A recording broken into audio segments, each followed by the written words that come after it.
మీరందరూ అన్నారు కదా, ఎక్కడ కర్నూలేనా మీరందరూ? శాంతినగరా?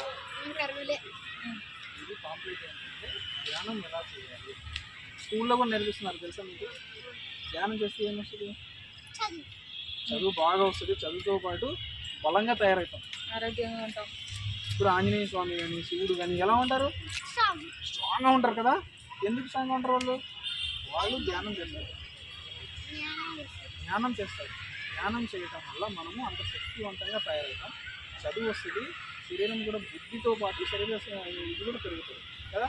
కాబట్టి మీరు ధ్యానం చేయండి. ధ్యానం చేస్తే చదువు వస్తుంది, ఆటలు ఆడుకోవచ్చు, పాటలు పాడవచ్చు, అన్నీ వస్తాయి. మీతో పాటు మీ ఒక్క నిమిషం కూర్చుంటారా? ఒక్క నిమిషం అంకుల్ చెప్తారు. ఒక్క నిమిషం కూర్చోండి. జస్ట్ చెప్పినా వస్తుంటాయి కదా, అవన్నీ పక్కకు పెట్టేసి కాసేపు శ్వాస మీద ధ్యాస పెడుతూ కళ్ళు మూసుకొని కూర్చోండి అంతే.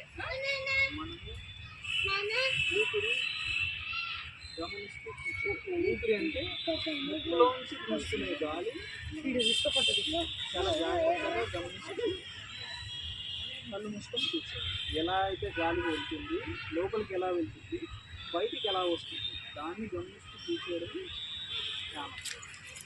ఆంజనేయ స్వామి లాగా, ఒక బుద్ధుడి లాగా, ఒక శివుడి లాగా వాళ్ళు ఎలా ధ్యానం చేస్తారు, మనము అలా ధ్యానం చేసి మన యొక్క శక్తిని పెంచుకుందాం అంతే.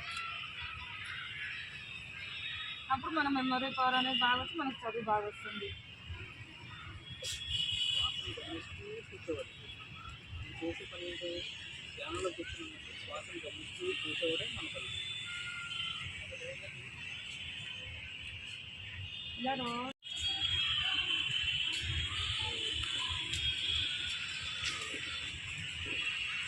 బోర్లించండి. మెల్లగా చేతులు చూస్తూ కళ్ళు తెరవాలి. నిదానంగా కళ్ళు తెచ్చి చేతులు తీసుకోండి. అరిచేతులు అరిచేతులు బోర్లించాలి. ఓకే, చాలా బాగుంటుంది. అసలు మనం ఒక్క నిమిషం చేసామంటే ఎంత రిలాక్స్ అయిపోతామో. ఇది జస్ట్ 1 minute నాన్న. మీకు మళ్ళీ మీరు ఏదో పనులు ఉంటాయని జస్ట్ 1 minute కూర్చోబెట్టినాం. ఇలా మీ వయసు ఎంత ఉందో అన్ని నిమిషాలు రోజుకు 2 సార్లు ఈ రకంగా కూర్చొని ఈ రకంగా లేస్తే మీకు రోజు చేయంగా మీకు తెలుస్తుంది. చేయండి అందరూ. Thank you. ఏం